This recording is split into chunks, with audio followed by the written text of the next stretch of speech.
예, 반갑습니다. 지금부터 장준하 사건 등 진실 규명과 정의 실현을 위한 과거사 청산 특별법안 대표 발의 기자회견을 시작하도록 하겠습니다. 저는 부산 연제구 출신 국회의원 김혜영입니다. 먼저 오늘 기자회견 순서는 간단한 참석자 소개, 특별법 취지 설명, 참석자 발언, 기자회견문 낭독, 그리고 간단한 질의응답 뒤 곧바로 국회의안과로 법안 발의가 이어질 예정입니다. 그럼 먼저 참석자 두 분을 소개하겠습니다. 장호건 대표님이십니다. 간단하게 하시죠. 장호건 대표님께서는 고 장준하 선생님 장남으로서 현재 월간 사상계 발행인 겸 희망시민연대 이사장을 맡고 계십니다. 다음은 고상만 전 조사관님입니다. 고상만 전 조사관님은 전 대통령 소속 의문사 진상규명위원회 조사관과 대통령 소속 친일 반민족 행위자 재산조사위원회 조사관을 역임하셨습니다. 다음은 간단한 특별법 취지에 대한 설명이 있겠습니다. 내일 8월 17일은 항일 독립운동과 반독재 정권 운동의 중심이셨던 고 장준하 선생님이 돌아가신 지 만 41년째 되는 날입니다. 지금 이 순간도 선생님의 죽음의 원인은 많은 의혹과 의문에 쌓여 있습니다. 장 선생님뿐만 아니라 위법, 부당한 권권력으로 인한 의문사인 분들이 많이 있습니다. 특별법을 제정해 진실정의위원회를 설치하고 억울한 죽음이 없도록 진실을 밝혀야 할 것입니다. 다음은 장호건 대표님의 말씀이 있겠습니다.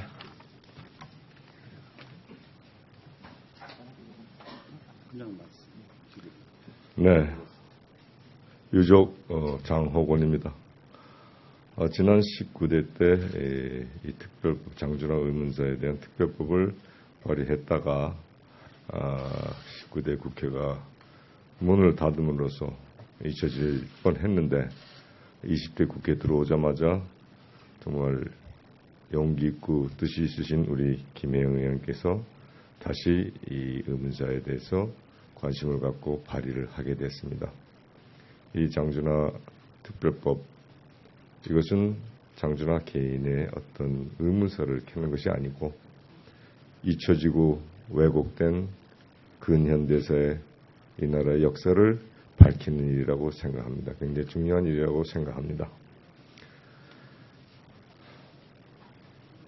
저희 가족으로서는 가족 입장으로서는 우리 김혜영 의원님께 상당히 고맙게 생각하고 또 죄송하게 생각하고 어려운 일을 하시는데 힘든데 얼마나 고생하실까 하는 그런 생각을 하고 있습니다.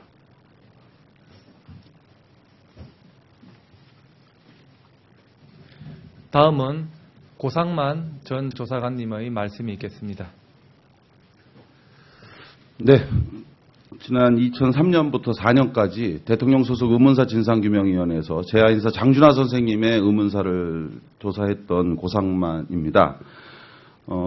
장준하 선생님의 사인에 대해서 2012년 8월 1일 외부 가격에 의한 상흔이 발견된 두개골이 새롭게 드러났고요. 이에 대해서 2013년 3월에 민간 조사 차원에서 이정빈 박사가 이 사건에 대해서 기존에 알려져 있는 실족 추락사가 아니라 타살이라고 하는 민간 소견을 발표했습니다. 그래서 당연히 국가 차원의 재조사가 필요한 상황인데 이것이 계속 지금까지 단 한 발자국도 앞으로 나아가지 못하고 있습니다. 이번에 더불어민주당 김혜영 의원님을 비롯해서 모두 46분의 국회의원이 공동 발의를 통해 오늘 발의하는 이 법안이 20대 국회에서 반드시 통과되기를 누구보다 진심으로 기원하고요. 특별법 제정되면 장담할 수 있습니다. 진상규명 이루어집니다. 새롭게 조사해야 될 영역 굉장히 많이 드러나 있고요. 이 부분에 대한 추가 조사 없이 진실이 묻힌다면 앞으로 제2, 제3의 자신의 정치 색깔과 다르다는 이유만으로 무고한 사람이 목숨을 잃는 비극이 반복될 겁니다. 이걸 막을 수 있는 길은 바로 장준하 선생님의 진실, 사인 규명이 지금이라도 41년을 맞이하는 지금이라도 반드시 이루어져야 한다고 생각합니다. 많은 지원과 관심을 부탁드립니다. 고맙습니다. 예, 다음은 기자회견문 낭독이 있겠습니다. 예.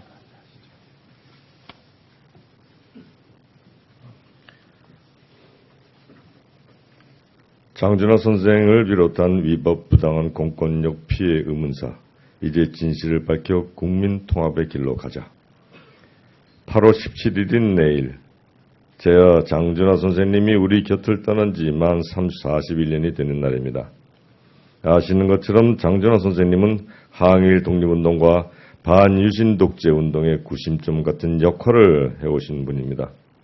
해방 전에는 광복군으로, 그리고 해방 후에는 백범 선생의 비서로, 이후에는 사상계 사장으로, 또 국회의원과 제야 민주인사로 독재 정권과 맞섰던 대한민국의 진정한 민주주의자였습니다. 그런 장준하 선생이 1975년 8월 17일 포천 약사봉에서 숨진 채 발견됐습니다. 사건 당시 검찰은 중앙정보부와 보안사령부의 개입 의혹이 증폭되는 상황에서도 별다른 수사 없이 실족에 의한 단순 추락서로 발표한 바가 있습니다. 하지만 당시에도 이러한 검찰 수사를 믿는 국민은 거의 없었고 지금도 마찬가지입니다. 오히려 더 많은 의혹과 의문이 제기되어 왔습니다. 그래서 이 사건은 우리나라 현대사의 불행한 사건 중 하나로 국민들 속에 논란이 되고 있습니다. 특히 지난 2013년 3월 서울대 의대 법의학 전문가이신 이정빈 박사가 장준하 선생님의 두개골을 감식한 후 외부 가격에 의한 타살 소견을 공식 발표했습니다. 장준하 선생님이 실족 추락사가 아니라 사실은 타살되었다는 충격적인 비밀이 민간 조사를 통해 드러난 것입니다. 그렇다면 이러한 중대 의혹에 대해 국가가 나서서 조사하는 것은 너무도 마땅한 일입니다. 그러나 현실은 그렇지 않았습니다. 장준하 선생님의 41주기를 맞이하는 오늘까지도 새롭게 드러난 타살 의혹에 대해 국가 차원의 재조사는 전혀 이루어지지 않고 있습니다. 이제는 진실을 밝혀야 할 때입니다. 그래서 저는 20대 국회가 시작된 후 처음 맞이하는 장준하 선생님의 기일을 맞이하여 장준하 선생님을 비롯하여 과거 독재 권력 하에서 발생한 의문의 죽음을 규명하는 장준하 사건 등 진실 규명과 정의 실현을 위한 과거사 청산 특별법안을 발의합니다. 특별법을 통해 진실정의위원회를 신설하고 그 권한에 속하는 업무를 독립적으로 수행할 수 있게 하였습니다. 이를 통해 장준하 선생님의 의문사를 비롯한 위법 부당한 공권력 행사로 발생한 사망상해 실종 사건의 진실을 밝히려 합니다. 그리하여 국민 누구도 억울한 사연으로 고통받지 않는 정의로운 대한민국을 만들어 나가겠습니다. 하나 되는 대한민국을 위해서는 제대로 된 진실부터 찾아야 합니다. 그렇게 해야 진정한 화해가 이루어지고 이렇게 될 때 국민 대통합으로 가는 가장 빠른 길을 찾게 될 것이라고 확신합니다. 조속히 빠른 시일 내에 이 법이 20대 국회에서 통과되도록 최선을 다하겠습니다. 국민 여러분의 많은 지지와 격려를 부탁드립니다. 2016년 8월 16일 고 장준하 선생 장남 장호건, 전 의문사 진상규명위원회 조사관 고상만, 부산 연제구 국회의원 김혜영 이상입니다. 감사합니다. 고 질의응답은 요 정론관 앞에 복도에서 받도록 하겠습니다. 그리고 질의응답 후 국회의안과로 법안 발의를 곧바로 하도록 하겠습니다. 예, 기자회견을 이상으로 마치겠습니다. 고맙습니다.